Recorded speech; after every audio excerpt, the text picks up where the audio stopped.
Assalamualaikum teman-teman. Kali ini saya akan membahas bagaimana memanfaatkan ChatGPT dan fungsi apa saja yang bisa dia lakukan. Kita mulai dengan mengakses chat.openai.com. Kemudian, silakan login dan pilih jenis login dan akunnya. Sampai di sini, kamu bisa langsung menggunakan ChatGPT sesuai kebutuhan.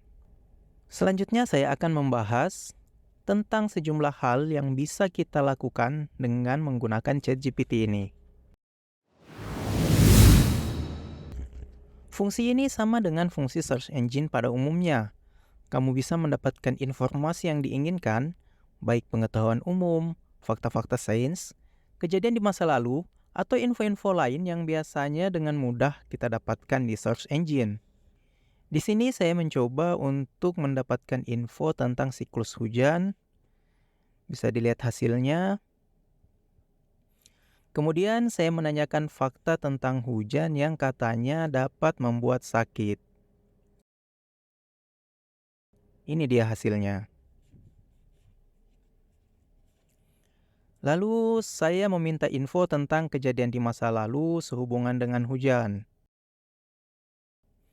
Bedanya ChatGPT dan search engine, di ChatGPT info yang kita minta itu disajikan dengan lebih cepat, simple, dan lebih mudah dipahami.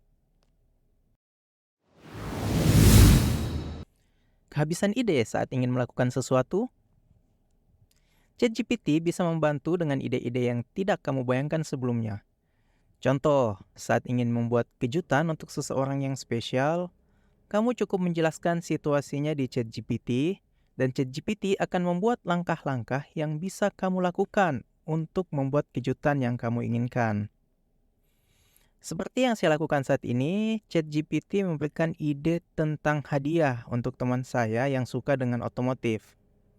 Saya menjelaskan dengan spesifik sehingga mendapatkan hasil yang sesuai kebutuhan.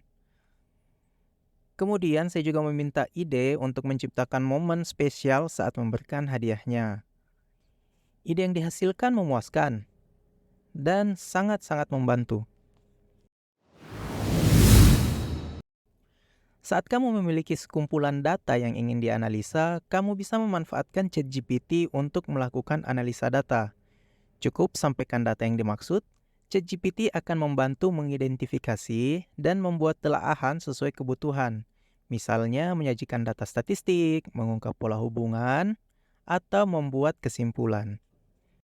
Di sini saya mencoba menganalisa sebuah data dengan tujuan untuk mendapatkan selisih nilainya setiap tahun, sekaligus meminta langkah perbaikan untuk meningkatkan nilai.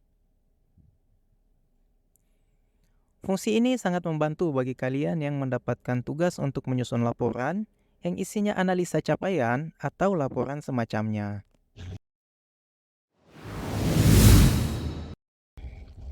Tentu kita setuju kalau matematika bisa menjadi momok bagi sebagian individu, atau mungkin kamu salah satunya. Ya, ilmu pasti yang satu ini membutuhkan kemampuan logika yang cukup untuk dapat dikuasai. Jika mengenai logika, ChatGPT tidak usah disangsikan. Kemampuannya untuk menjawab soal matematika dengan cepat akan membantu kamu untuk menemukan jawaban yang lengkap dengan langkah-langkah penyelesaiannya. Bahkan di sini saya juga mencoba menggunakannya untuk menjawab soal dalam bentuk cerita.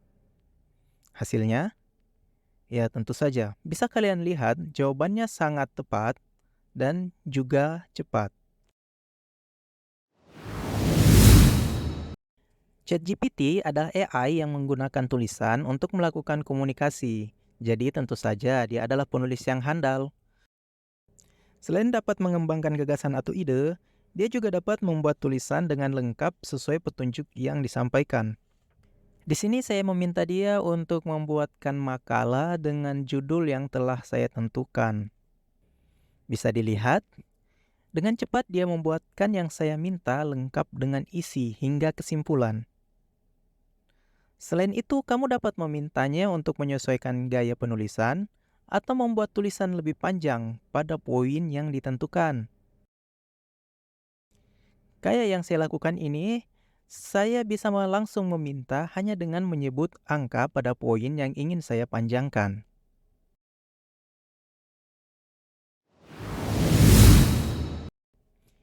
ChatGPT juga bisa menggantikan aplikasi Translate yang umumnya kita gunakan saat ini. Sejauh ini, ChatGPT bisa menerjemahkan ke semua bahasa yang saya ujikan kepadanya. Dia bisa melakukan translate ke banyak bahasa sekaligus. Saya mencontohkan dengan menerjemahkan slogan teman kita yang satu ini. Aku jelek dan aku bangga. Bagus, katakan lebih Aku keras. jelek dan aku bangga. Lebih keras. Aku jelek dan aku bangga. Hasilnya lengkap dengan tulisan asli dan bagaimana membacanya. Fungsi ini juga dapat dimanfaatkan untuk membuat translate subtitle film. Tata bahasa yang dia gunakan lebih baik dibandingkan aplikasi sejenis yang biasanya kita gunakan.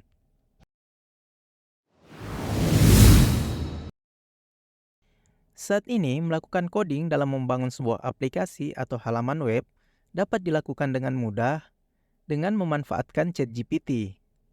Pengetahuannya tentang programming mencakup semua bahasa yang umum digunakan, mulai HTML, Java, C, hingga Python. Semuanya dapat dieksekusi dengan baik. Saya mencoba untuk membuat halaman web dengan tampilan mirip Facebook, yang tentu saja ini menjadi mudah dengan bantuan ChatGPT. Setelah itu, saya melanjutkan dengan menambahkan fungsi dan tampilan yang lagi-lagi bisa kita minta untuk dibuatkan oleh ChatGPT. Saat membuat coding dengan ChatGPT, dia memiliki tampilan khusus yang memudahkan untuk melakukan copy dan identifikasi kode. Tidak hanya hal-hal serius, ChatGPT juga bisa melakukan candaan yang cukup menyenangkan. Contohnya main teka-teki, cerita lucu, atau pantun dan puisi. Kalau kamu sedang galau atau butuh teman curhat, ChatGPT selalu ada untuk kamu. Untuk fungsi-fungsi yang saya sebutkan tadi, kita akan bahas lebih jauh di lain waktu. Kita juga akan membahas fungsi-fungsi ChatGPT lainnya. Kalau kamu, apa yang ingin kamu lakukan dengan menggunakan ChatGPT? Silakan ketik jawabannya di bawah dan tentu saja jangan lupa klik subscribe dan tombol like jika kamu menyukai video ini. Ya teman-teman, ChatGPT selalu bisa menjadi alternatif untuk membantu menyelesaikan masalah kita. Namun selalu ingat untuk tidak menyampaikan info-info sensitif atau hal-hal pribadi ke dalam ChatGPT. Demikian video kali ini, sampai jumpa dan assalamualaikum.